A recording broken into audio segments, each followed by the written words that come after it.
Today's topic is PMax reporting, what Google is and isn't showing you. And so, yeah, I mean, we'll get into this in a second, but I want to start with a little weird way into this topic. It's sort of a philosophy that I want to share with you. If I assume this is a webinar, I assume you're sitting down. In case you're not sitting down, you might want to sit down now. Because that's Mr. Bean looking kind of scary. That's Mr. Bean aping Clint Eastwood's character, Dirty Harry, famous scene where he's asking this guy, "Do you feel lucky, punk?" And if you don't know who Mr. Bean is, and if you don't know who Dirty Harry is, congratulations, you're probably younger than I am, so that's great. But I have this question in mind, do you feel lucky? Because I read a really fascinating study recently. And I don't know how new the study was, but it's new to me. The basic idea was they had these people reading a newspaper, like leafing through a newspaper, and they were tasked with counting the number of pictures in the newspaper. That was their assignment. And little did they know that was sort of a distraction. They had been labeled as people among different attributes, people who considered themselves lucky and people who considered themselves unlucky, or at least not lucky. And luck is kind of imaginary. We can, I guess, agree to disagree, but the science proved that there is something there, because the people who consider themselves lucky, they all solved the assignment a lot easier than the people who thought they were unlucky, because hidden in the newspaper was an advertisement which said that the number, you can stop counting now, the number of pictures in the newspaper is 43. And the people who considered themselves lucky at a much higher rate noticed this text there, and they were able to stop the exercise early. And the people who consider themselves unlucky, they overlooked that the answer was hidden right in front of them, that it was in there. And there's some conclusions that you can draw here about how people think and their worldview. People who consider themselves lucky, it seems that they're in this more like open, less closed off way, and they're more likely to actually see and find opportunities around them. And in some way, they make their own luck that way, just through this mindset of feeling lucky. And I think that this becomes relevant when we're talking about advertising today and the options that are in front of you, because it's so easy to just keep your head down on task. There's often still, despite AI and whatever, there's still a lot of repetitive manual tasks, and it's not all glamorous. But I just encourage you to keep your head up, or keep this kind of open horizon. Consider yourself lucky, because you might find things hiding in the data there that you can act on. You might find opportunities.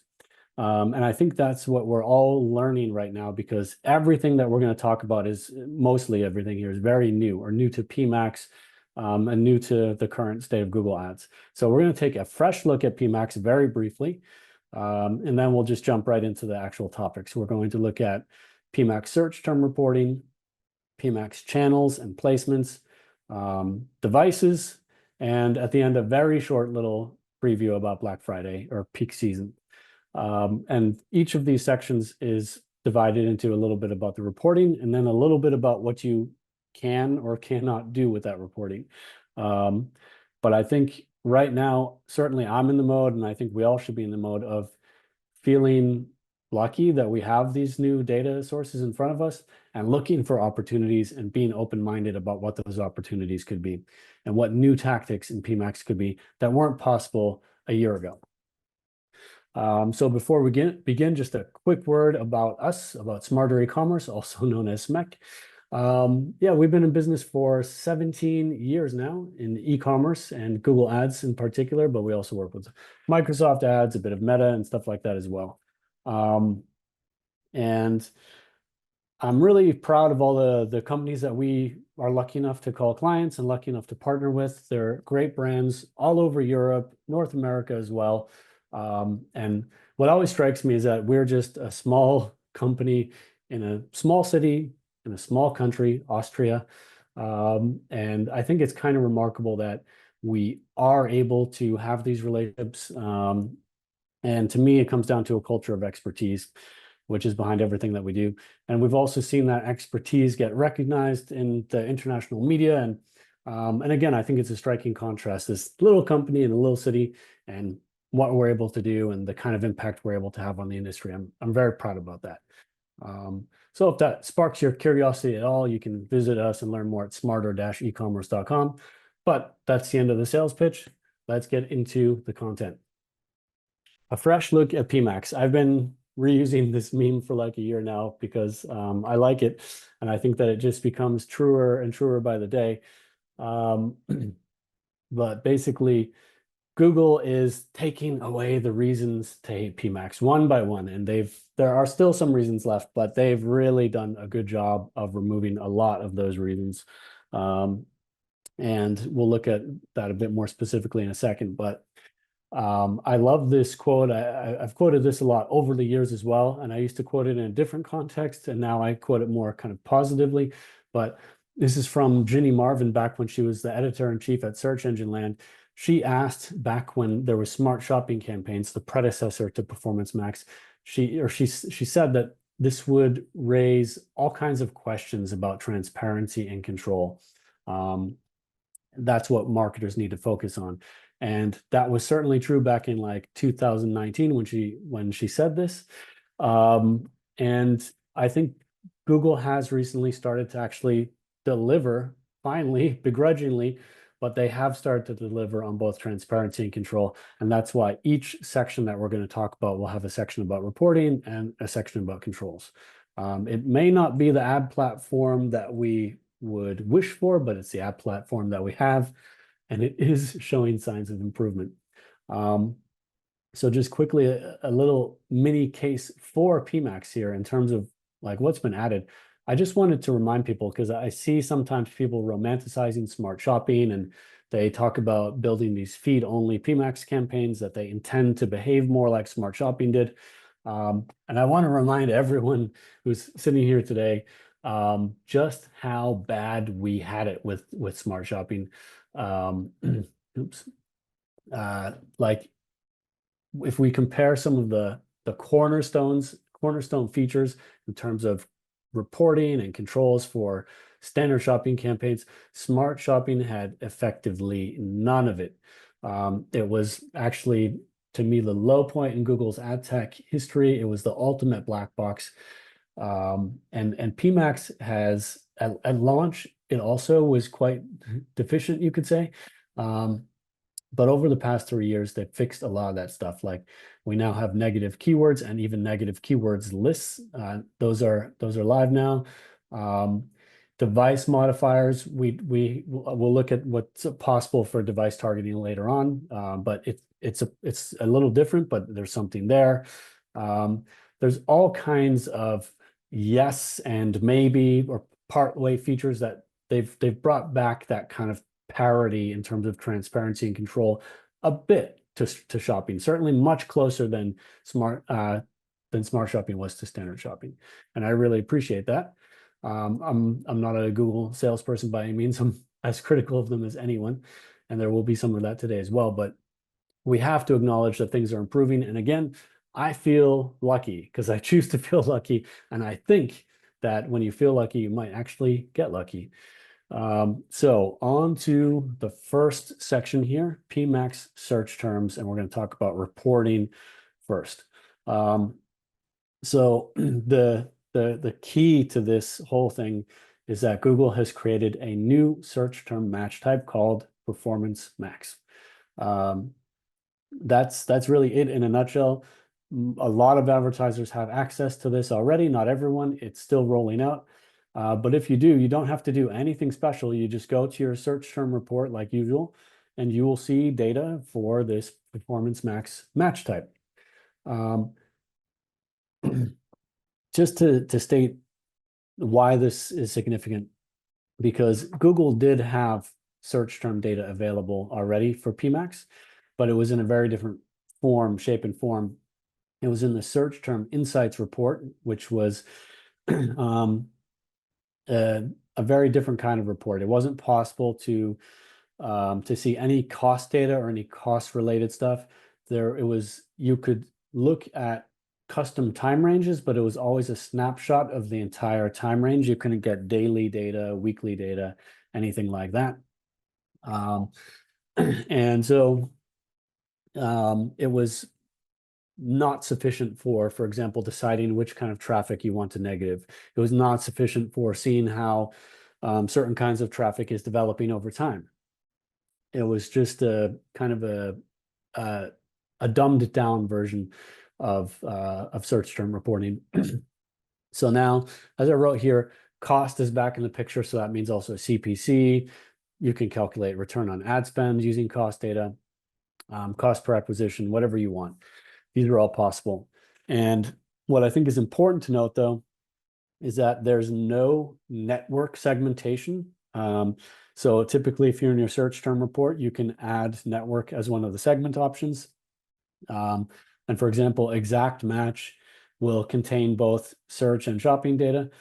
If you're reporting at the campaign level, then you'll know that'll be settled for you anyway. But you can also add a network and it will split it out. But Performance Max is unsplittable. So the search, this is awkward to say, but the search terms and the shopping search terms are both contained inside this little soup. So that's something to be mindful of. We cannot segment that. And I think it's hopefully something that Google will address in the future. The other thing to be mindful of is that this PMax match type, it's brand new, and it doesn't exist in the API yet.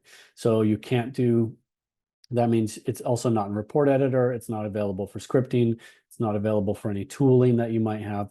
So still a work in progress, but I'm very confident. And I think Jenny Marvin from Google has hinted that later this year, perhaps there will be API support. And just while we're on this, there is another new search term match type in town, which is AI Max. And that is, of course, is related to the new AI Max for search technology, which is a bit like taking the PMax features and bringing them into standard search campaigns. But I'll be talking about that in a webinar in September. So hang on for that. There's also search theme reporting. And this is new. Like here you're seeing in the search term insights report that I mentioned, and they've added this new column called source, and you can understand was this coming from URLs, creative assets, basically all this DSA type stuff in there, and asset thing, or was it being generated by that's the keyword list part of PMax, or was it being generated by search themes, which you can add. And the sense of search themes, because as I mentioned, there's basically dynamic search is already operating inside of PMax. And so it's going to scrape your landing pages and try to understand them and be able to build ads and target automatically on that basis. But if there's stuff that it's not present in your feed for shopping targeting and it's not present in your landing pages, then it could make sense to add a search theme and let Google know that this signal could be important to them, and they'll treat that as a form of positive targeting. And yeah, since search theme is available at like per row, along with conversion data and click data and stuff like that, you can, of course, in a sheet, you can sum this up and you can then be able to report directly how much conversion value or whatever you want is coming from search themes that you're adding. Google will already, they have like a little flag, and they can kind of let you know if a search theme is adding traffic or not. And because if it's not, then you only have so many search themes available, so you might want to clear it out and add something else in. But this is another nice enhancement to the search term insights report. And then the question comes like, okay, now I have search term data, like classic search term data, as well as this search theme data and the search term insight data. What can I do about it? So it brings us to the controls part here. And I've got two versions of the slide here next to each other, the beta slide and the general availability slide. So this is a slide that I made and presented at the beginning of the year. And back then, negative keywords were new to Performance Max at the campaign level. Previously, you could only apply them at the account level. And they were extremely limited. You could only add up to a 100. Google viewed it as a brand safety tool, not a performance tool. That's why the quantity was so low. There was no cost data and search terms upon which to make any kind of decisions. And yeah, it basically kind of sucked. I mean, I was very dissatisfied with the way it was implemented. But now, negative keywords for PMax are no longer beta. If you visit the help page, you'll see that the little beta label here is gone, and the instructions for adding negative keywords have changed. So what's important to note is that you can now add up to 10,000 negative keywords instead of 100. Negative keyword lists are supported. It's right here in the, hold on. Yeah, exactly. Add keywords, one per line, or you can select an existing negative keyword list. So those are finally rolled out. And the result of this is that we have a scalable solution. There's cost data and other basically full search term data that we can use for sourcing negative keywords. And this means that it's no longer just a brand safety term, but it's also a a brand safety tool. It's a performance tool as well. So this is pretty exciting. And yeah, I would just note that it's important to realize that this will apply to both your search campaigns or search, inventory within PMax and your shopping inventory within PMax. And that I don't know how this exactly works with search themes. I would just be a little careful there. If you're positive targeting a search theme and then you're negative targeting some keywords that seem to be maybe overlapping with that search theme, I don't know exactly what would happen. One of the most demanded use cases for negative keywords early on was for excluding brand traffic. In the meanwhile, because Google fought long and hard not to add negative keywords, and so they created these things called brand exclusion lists for PMax, which is here under 2. It's like 2A, and that was the main tool that they proposed for this. But I'll show you some data in a second. Like as I wrote here, the brand exclusion lists work, but they're a little leaky, and we'll see that in a minute. But still, it's a very easy to use, no fuss tool. I mean, I kind of like it. But if you want to be really sure that you're excluding brand traffic, brand negative keywords are probably kind of the stronger medicine, so to say, than the brand exclusion list. And another note, if you are excluding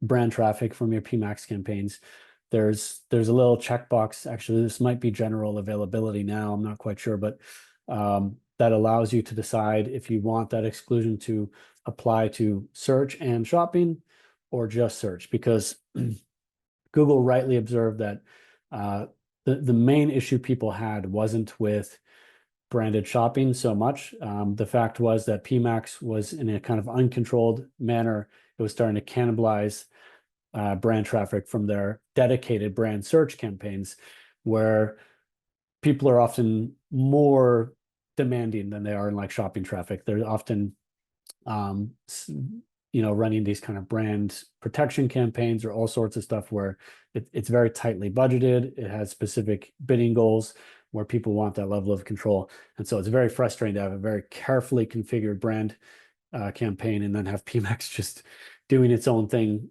uncontrolled next to it. But yeah, I want to show you something quickly. So this is a free tool. It's a PMax brand traffic analyzer.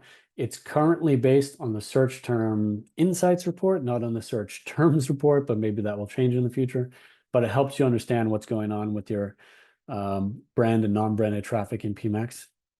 I'm just going to jump into this tab really quick to show you what the report looks like when you run the script.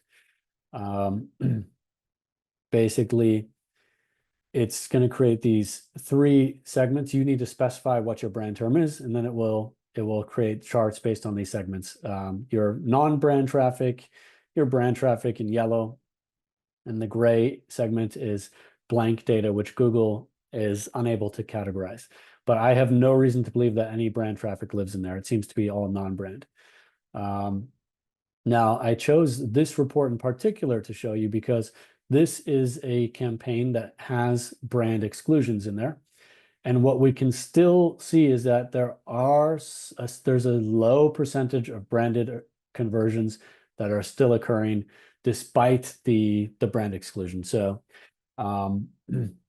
it's true the brand exclusions can be a bit leaky. I don't perfectly understand why, to be honest with you, but it is what it is, and it's just something to be aware of. So, they're still doing a really good job minimizing that or keeping that volume low, but they're not completely eliminating it. So if that's a problem for you, then a negative keyword might be the right option. And this script will also, so it's showing you like the volume of brand versus non-branded conversions, as well as what that branded share is as a percentage. And it does the same for your conversion value, which is probably your revenue, for your clicks, for your impressions. And it also helps you understand insofar as possible with the search term insights report, help you understand how the performance is different too. So like, here's the brand versus non-branded conversion rate over time. And there's a thin sample of brand traffic here since it's only 2% of the conversions, but we see that the branded conversion rate, unsurprisingly, it's dramatically higher than the non-brand conversion rate. And that's a pattern that you see every time. But yeah, check out this script if you're interested in that. Again, it costs you nothing, except an email address, I think. But hey, you already gave an email address to register for the webinar, so you truly have nothing to lose. Let's look at channels and placements next. And we're going to start with reporting. And I'll explain to you in a minute why I put channels and placements together, because these are sort of different things, but they end up being related in the end. You'll see when we get to controls. So for the longest time, Google offered no capability to report the channels inside of this, what could be called a channel soup, that is PMax. It's kind of the proposition of PMax. It's supposed to be this one-stop shop for everything: search, shopping, display, YouTube, Gmail, Maps, all of it living in one place. And Google's algorithm should kind of carve this path through that inventory, connecting the dots, using like their product graph with lots of knowledge about your products, using their amazing audience graph, understanding this inventory and creating a perfect blend. And I think a lot of people always ask the question, well, if this is working so well, then why don't you show us what's happening? And it was up to people like Mike Rhodes, who created a very popular script that tried to estimate or reverse calculate the channels. That was your option until recently.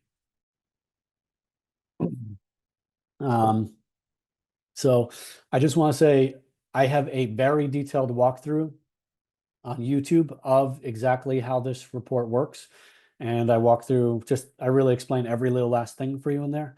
So if you want to learn more about it, I recommend you check out that YouTube video, because we're covering more topics today and I won't have time to go into that amount of detail. And I've already done it before. So I do encourage you to check that video out if you're interested. But what I want to show you is a couple things that are a bit newer since then and that are not covered in that video. This is generally my way of decoding and giving an overview of that report anyway. So the way this report works, it's something called a Sankey diagram, and it shows the flow of impressions to interactions, which are clicks and engagements, all the way down to conversions per channel. So discover, display, etc. Oops.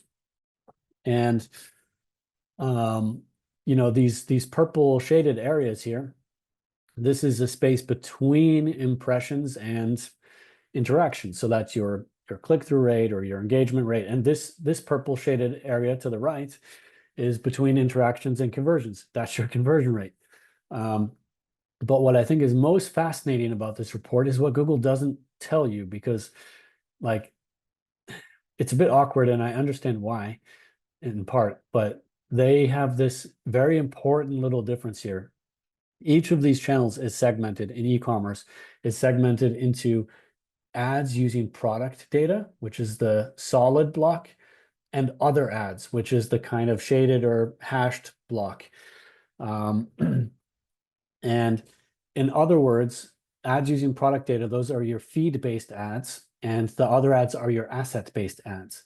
And this makes an interesting exercise when we think about, well, what is a display ad that's based on my feed, and what's a display ad that's based on assets? And I would argue that a feed-based or product-based display ad is dynamic remarketing and potentially dynamic prospecting as well. And I would argue that an asset-based display ad is responsive display. And so these are terms that we know. These are terms that make sense to us, because ads, like display ads using product data, doesn't really ring a bell. And if we bring that down to search, like, okay, what is an ad on the search network that uses product data called? Oh, those are your shopping ads. That makes sense now. And what is an ad? What are these other ads in search? Well, that must be then your DSA and potentially RSA as well, but certainly your dynamic search ads in there. That's what these segments must be. And you could apply this exercise to everything. I think it's sometimes a bit hard to name these things and to know exactly which formats. Google, like their documentation about what is in Discover and Gmail Maps for PMax, it's not always that clear. But I think this is just a common sense way of understanding what is this thing. But here it is. This is what PMax channels look like. And when you realize that like this green block here and this red block down here are probably your dynamic remarketing, then you can finally know, like that's always been a big question. How much of PMax is dynamic remarketing? In the past, people would say, they would look at their feed-based ads and say, oh, those are my shopping ads in PMax. That's been a common assumption. People always say the feed-based part of PMax is the shopping part. And I've always warned everyone that, hey, dynamic remarketing is in there. But now we can see that actually there's a chunk of feed-based stuff that's serving on YouTube and display. But exactly how much is it? I mean, you can hover over these nodes in the live diagram and see when you're actually in the visualization. And the next part I'm going to address is that this chart is extremely misleading in terms of what we think we're seeing when we look at amounts, just visually misleading. So let's talk about that. Here's an example, okay? So I want to understand, just by eyeballing it, I'm wondering, okay, so this is my shopping part of search. This is my DSA, RSA part of search. I'm bad at eyeballing. Is that 1/10? I'm not sure. I'm bad at that. I can't do that so good anyway. Let's say it's 10%. So well, I actually just made a little block that's exactly the size of that. And I can see that it's actually almost exactly 5. So I was off anyway. Again, I'm not good at that, but it's so that means that it looks like search is about 20% of this total. That's my assumption going in here. Or actually it's 1 part out of 6. So actually that math is probably a bit wrong, but I don't know, 15% or something like that, let's say. Okay, let's go a little bit further down this rabbit hole. Because we can hover over these. And now I see that there are 4,500 impressions in search in here, right? Okay, I could do the math and think how much is going to be in here, some tens of thousands, I don't know.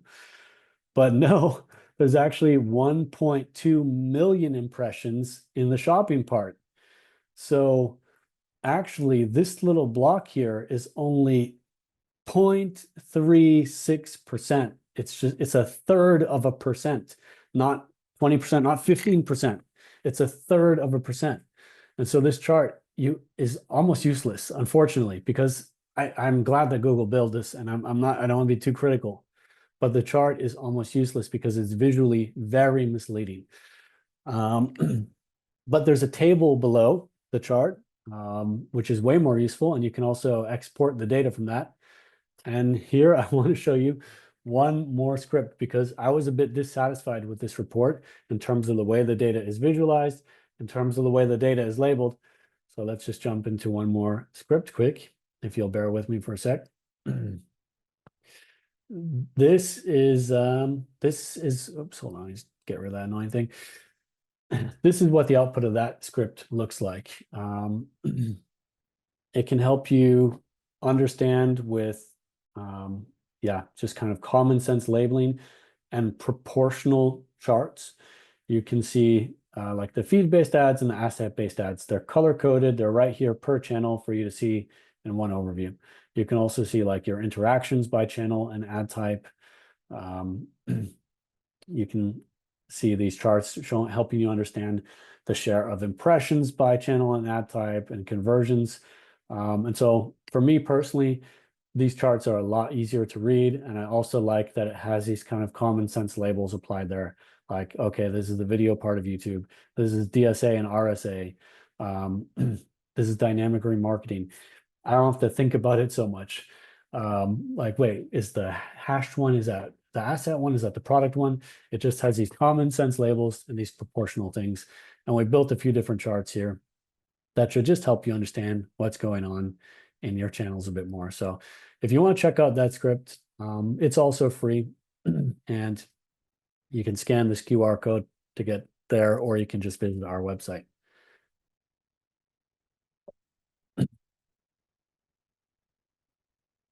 Oops. Here. So I mentioned this thing earlier at the start that I put channels and placements in one section. And now we're at the controls part. So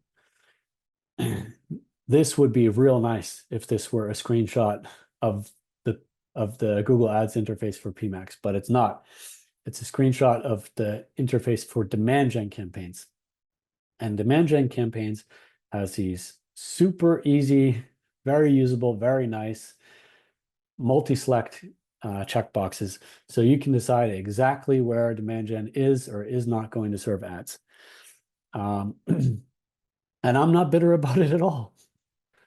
I'm very bitter about it.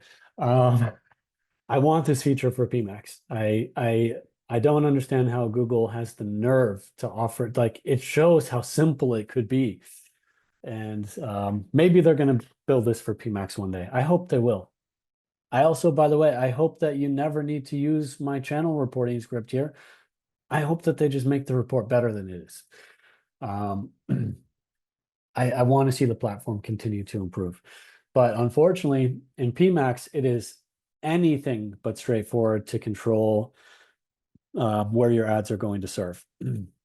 So I'm not going to go on a whole lecture about like feed only versus asset only campaigns. I think that is a bit understood by now, but just very quickly, if you exclude assets from your PMax campaign, then it's just going to serve in those in Google Shopping and also those dynamic remarketing channels that we saw on YouTube and display. You can, I believe you can request to opt out of dynamic remarketing in PMax. It's not in the user interface, but it's possible. But there's nothing you can do to get out of the dynamic prospecting that's baked in there. I think that's okay though, because the dynamic prospecting is kind of more attractive for most people than the dynamic remarketing. And personally, I don't even have a problem with the dynamic remarketing, except that the ads are ugly. But it's way more indirect what you can do in Performance Max, because another thing that happens here, like I'm showing, this is comparing how basically bids and budgets work in standard shopping compared to PMax, but there's an important implication here. You used to be able to set very granular bids at the keyword level in search campaigns or the product group level in shopping campaigns, and you still can if you use those campaign types. They're not broken. But that stuff lives at a much higher level in PMax. It's at the campaign level, so it's higher up hierarchically. And there's no bids, there's no bidding. That's all done by your T-row setting. And because of these asset groups, the assets that we've mentioned, when you change your your ROAS target or your budget, it won't necessarily change your bids. It might also change your channel mix. But if we're talking about influencing channel mixes, then it is important to understand this principle that you can slightly influence your channel mix by changing your TROAS and your budget. But mostly, when we're talking about PMax, I think you have to embrace that it's a multi-channel campaign type or not. And if you choose to embrace it, then it really becomes not about channel control, because that's just not possible right now. It becomes about traffic quality, in my opinion. So we talked a bit earlier about what you can do with brand, non-brand, but there's some other dimensions to this as well. And, you know, there's been placement data available for a while in the UI, but placement data is also available in the API now. I just like to use this screenshot here because I think it helps very simply lay out what is available in PMax placement. And it's not a lot. It's the placement type, and it is the placement, which could also be a display name or a target URL. And the only segmentation that you can do is date. There's no other. You can't do device segmentation. You can't do like anything, just date. I mean, of course, you have your campaign segmentation, but that's it. And the only metric that's available is the impressions. So you can't learn anything about the performance. And that's been the state for quite some time. And it's another thing that I sincerely hope that Google will improve. To me, it is the last, or no, not the last, but it's one of the biggest things that still bugs the shit out of me. But you can exclude placements. And I want to show you a couple of tips in that direction to help you understand how to control better and have better traffic quality. If you can't control the channels, you can work on quality. So in the first step, you can go in Report Editor, for example, and it's very simple to build one of these reports. You can add the placement type and the placement, so you understand what placement, like where this placement belongs to, in case you're not sure. And you can filter it, like in this case, I filtered for video for YouTube. And that's because I want to see, okay, what's going on with YouTube. And the stuff in here is not terrible, but there often is a lot of very bad stuff in your YouTube placements. This one's not looking horrible. But I have a couple tools to help you, and very simple. You can do this real easy on your own. A couple things that can help you look at your YouTube placements, other placements as well, but particularly for YouTube, what I find is that there's often a lot of YouTube videos in other languages, which are in there and you don't even know what to do, because it's like, I don't know what this says. How am I supposed to decide if this is good placement or not, or like learn more about this channel or anything? How do I understand the content? So just a reminder, Google Translate is built right into Google Sheets. Google owns both products, so it's right in there. And it's really easy to use. You just like select the cell with that placement title in here. So like in this case, yeah, okay, that's not in a sheet, but you would just select whatever. Let's imagine it's cell A1. And then they can detect the source language and translate it into the target language. They also, if you don't know the source language, that's okay. There's a detect language feature in Google Translate as well. So this is great for understanding just what's in there. And the next thing you can do, this is new, and I don't know, I don't know if this is rolled out to all Google Sheets users or if it's just like workspace users. But if you're using Google Workspace like I am, then you have this AI functioning there. And this is so powerful. I mean, you could also just translate it using the AI function nowadays. But you can take that content and categorize it, or you can instruct the AI to evaluate this on brand safety terms. evaluate if you know, if this seems like it's really your target audience, who would be watching this, etc. You can do whatever you want in here. It's crazy. And so I think that's super powerful. You can apply that to classifying domains, YouTube videos, whatever, all of this placement data. There's a lot of it. It's a lot to go through manually, and this can help you out. There's also a great script from 𝐵𝐮𝐻. Check it out. Just type in PMax placement script. It's probably the first result. Add 𝐵𝐮 in there if you're not sure. And he has an awesome script as well for helping you define rules to categorize top level domains. And I think it's just great to have these automated tools because the volume is large, that help you like do at least the triage, like do the first flagging and stuff like that, and then you can look at it. The next thing that I want to mention is excluding search partners, which for the longest time you could not exclude from PMax, but it's a newer control. You can do that as well. And I highly recommend it because I've looked at the performance of search partners for standard shopping campaigns, and I feel that it's fair to assume the performance of search partners for PMax is not better or not remarkably better. And search partners are such a disaster for standard shopping campaigns. If you're opted in standard shopping, please opt out. In PMax, I regret to inform you that you cannot opt out. And so all you can do since just over a year ago is exclude domains or specific URLs. And yeah, I mean, there are limits on here, 65,000 per account. This can, oh, and actually, sorry, there's some outdated information. The tool-based exclusions are working, but this is your way. And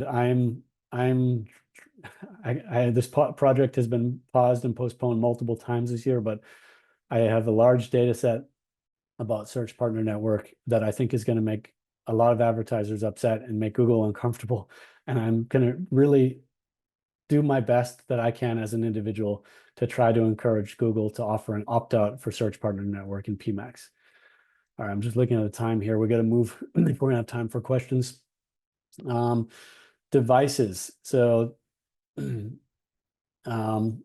is now offering device targeting, and we'll get to that in a second. So it becomes relevant again to look at device reporting. I mean, device reporting has always been available for PMax, but it's been kind of trivial in a way, or kind of a novelty, because you couldn't do anything about it really, or not too much. But just to remind you, device reporting is super simple in the UI. You just go to the section on when and where ads. So you go to campaign reports and then when and where ads showed, and the first tab is the device tab. So this is important because if you're going to make decisions about device targeting, you need a data basis for doing that. And that means you need to review this data. You can download it, you can create time series and stuff like that. But it's important to just go back and understand how these devices differ from each other and why you want to treat them differently in the first place. There could be reasons that are not necessarily related to the channel performance. Like you might just find that you have a higher, let's imagine you want to target higher lifetime value B2B buyers, and you don't want to be as prevalent on mobile or something like that. And hold on, I'm going to skip that. So it's also really easy to check competitors by device, because I think that's another dimension here, is understanding how do you stack up against your competitors on different devices. You've always been able to do this, but there was nothing you could do about it. In this case, I'm looking at Amazon's UK store, and all you have to do is go to Auction Insights report and add device as a segment. It's one step. It's that simple. And then here we can see that their impression share is like 23% on desktop, and their overlap rate with you is 24% on desktop. And these numbers are much higher on mobile, which in this case is also a majority of this advertiser's revenue. And so you can draw different conclusions here. It's like, well, if Amazon is softer on desktop, do I want to target desktop more to try to get under their shadow? Or what can I do about my landing page experience on mobile? There's all kinds of strategic questions that derive from here. But you can see how your competitor's performance differs per device, in addition to your own. So with these two things, you can start to make an informed device strategy. I'm also adding an appendix. You can view this report data in the report editor as well. It's a bit more complicated to build, but the number one advantage of that is that you can also add an additional segment here, which is retail category that's not supported in the other report. And these, you can drill retail categories down pretty far. So this can help you understand like which products are in discussion here, roughly speaking, based on retail. You won't see the individual product level, but a product group kind of level. You can understand that context as well. So it's like, maybe I don't need to device strategy for all of my products, but for a subset of my products based on competition, based on performance, etc. Speaking of devices, you can also see stats for the device platform, in other words, the operating system. But it's important to know that there's not a lot that you can do about this. And, you might be able to see this in your analytics as well, but it's also here in Google Ads. And it could be important context for you as well, just to understand like what percentage of your clicks are coming from Android versus iOS, etc. Now let's get into what we can do about devices. Well, Google added mix and match device targeting, and it's much like the channel controls we saw a moment ago for demand gen. It's these multi-select check boxes. You can create these mix and match campaigns however you like. In principle, you can create a smart TV campaign in PMax. I would use DV360, but you could do it. It's an interesting idea, and if someone does it, I want to hear the case study. But you have to understand one of the ways this differs from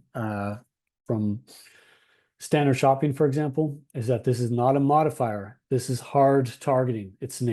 You're choosing to include or exclude this from your campaign, and that's very important because you're not just shifting the mix inside of a campaign. You are making a foundational decision about that campaign, and just to explain why that's important, if we look at conversion volume, for example, you have to think about this if you're going to make a split like this. Because, here are three different campaigns, red, yellow, and green. And, the red one together, these two had about 55 conversions or however, not that bad. When you split them apart, they're both starting to get thin on conversions. Likewise, this campaign together, this had over 100 conversions. Nice. You split it up. Maybe that mobile campaign's still okay, but the computer traffic, it's getting thin. The green one down here, there's enough volume there that it can support a split like that. But typically, it could be that 2/3, it could be that 80% of your conversions come from mobile. And so you have to think about the implications of making a split on this. You have to look carefully at the volume thresholds. And I've shared this slide before, but you can view it afterwards.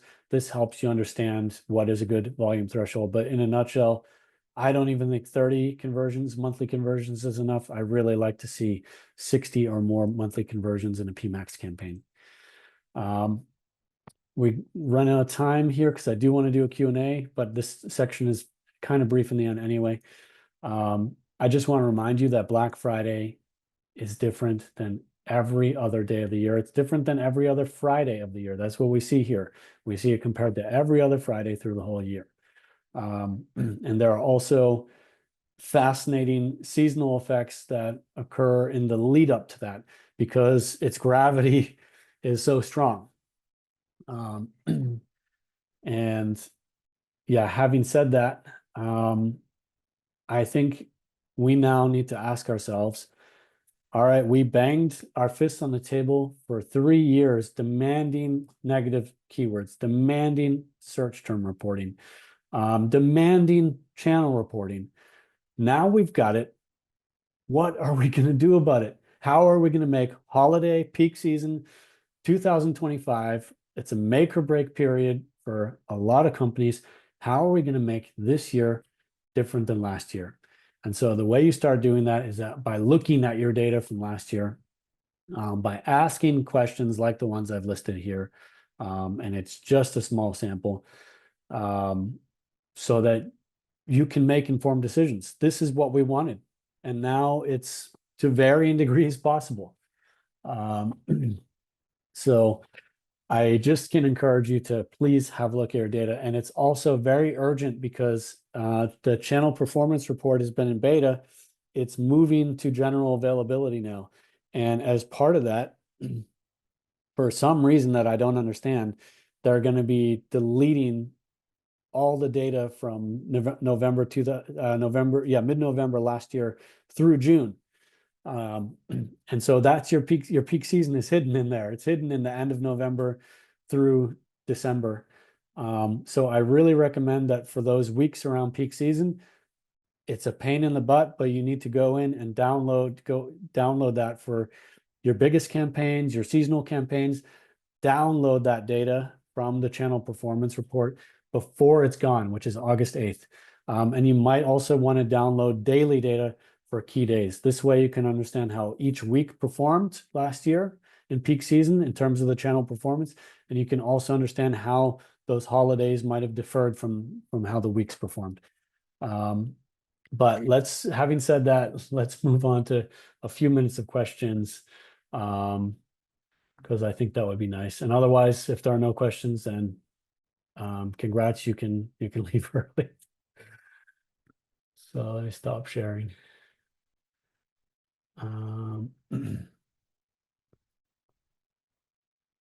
Q&A. All right, there's already 11 opening questions in here. So let's see what we got. Excuse me, I just need a sip of water.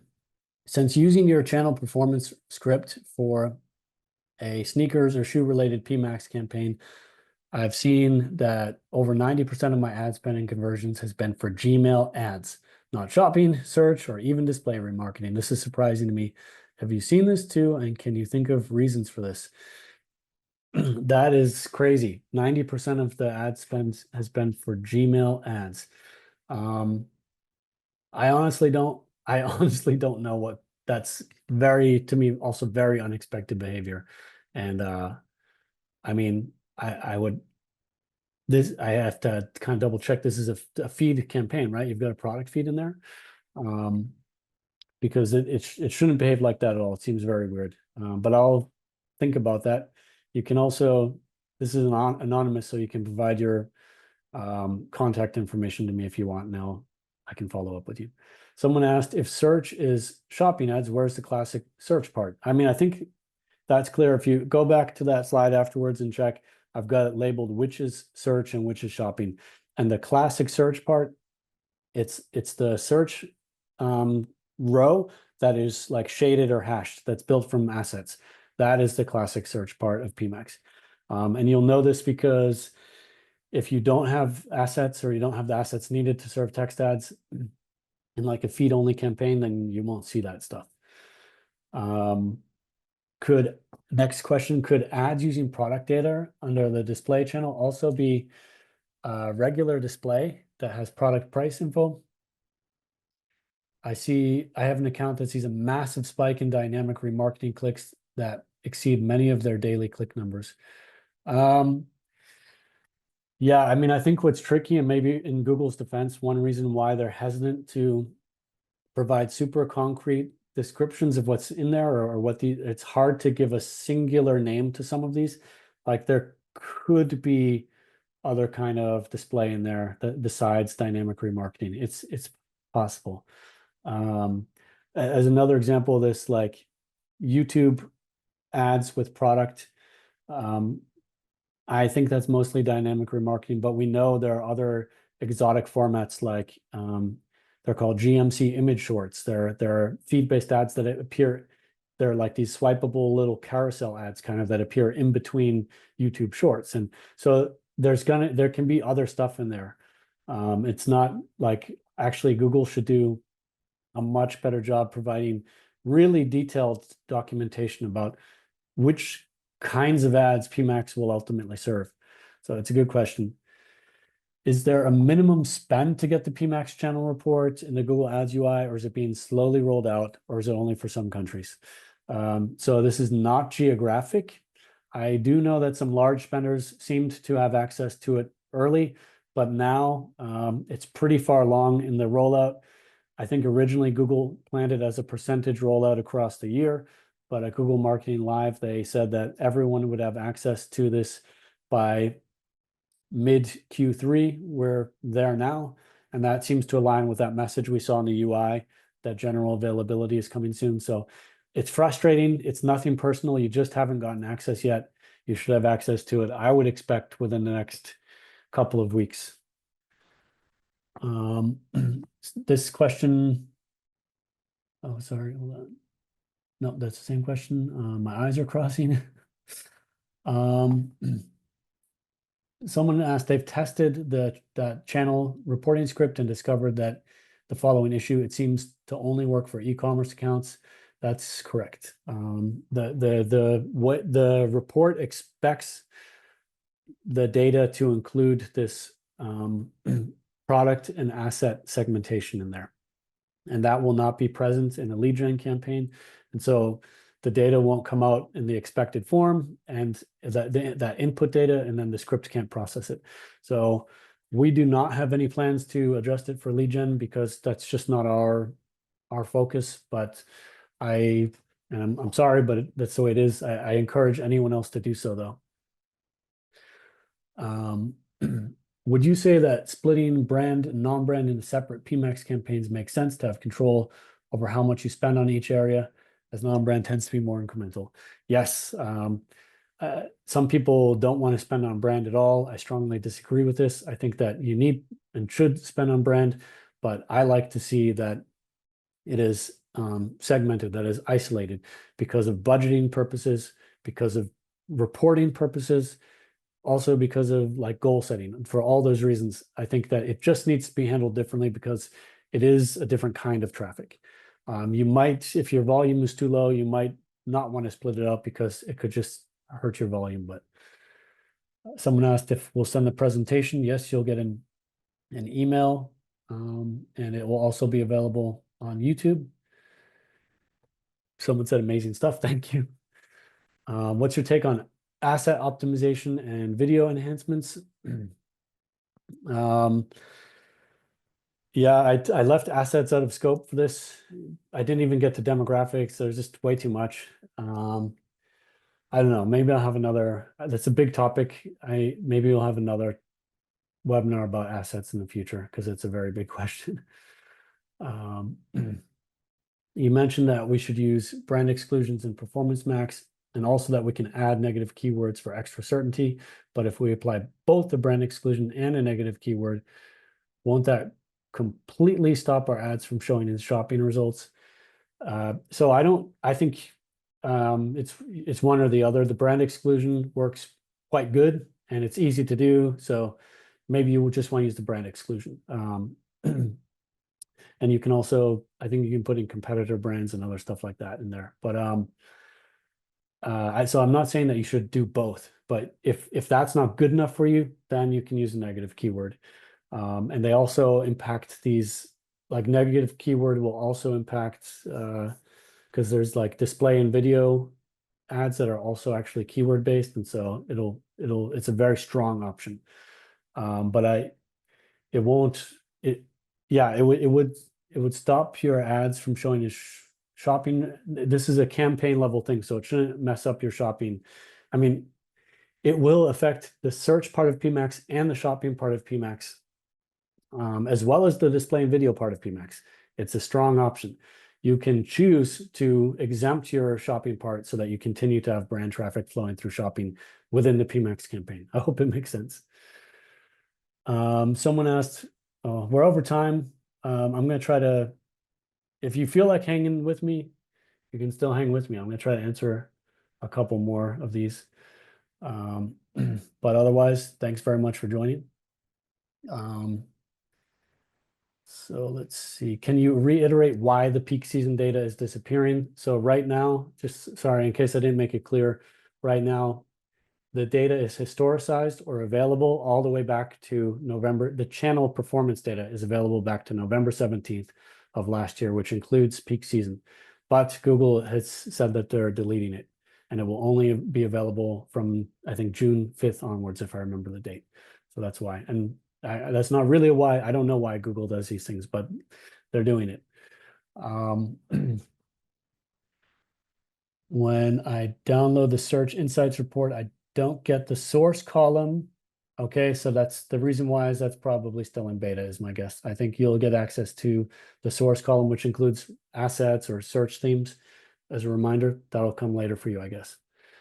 In PMax, whenever we use search terms and or custom audiences, are they in targeting or observation? So like in PMax, there are only with audiences, search themes, etc. These are all signals. So it's effectively like having optimized targeting in a standard campaign. It's a starting point. It's not a strict hard targeting. It's actually sort of a seed, and Google will expand beyond it. I hope that answers your question. I'm not a targeting pro. Why is it that for some, the Google Ads platform has not updated yet and cannot see the search term section on PMax campaigns? Listen, if I could tell you that, I'm sorry, I don't know. I don't know what Google's rhyme or reason is. They slowly roll these things out. I mean, I used to work as a product manager for software, and you do typically roll things out just to not break stuff, see how it's going. It's basically to control risk. It's their decision whether they go big bang or roll out. They very often roll things out. They're testing, they're measuring. They want to compare the people who have it to the people who don't have it, whatever. It's frustrating, I know. I run a luxury account for wedding rings, jewels, etc. I currently get 30 conversions per month, and ROAS is under 1. The feed contains more than 2,000. This is, hold on, this is getting a little specific. There's some really good questions in here that keep coming in. Okay. I thought I could tackle this, but there are still questions rolling in right now. It's getting too much. There's still like 27 open questions. So I'm sorry, but I think I have to call it now, and try to answer these in another form if I can. I really will try. Thank you very much again for your time. I certainly appreciate it. Have a good afternoon or day if you're in North America. Bye.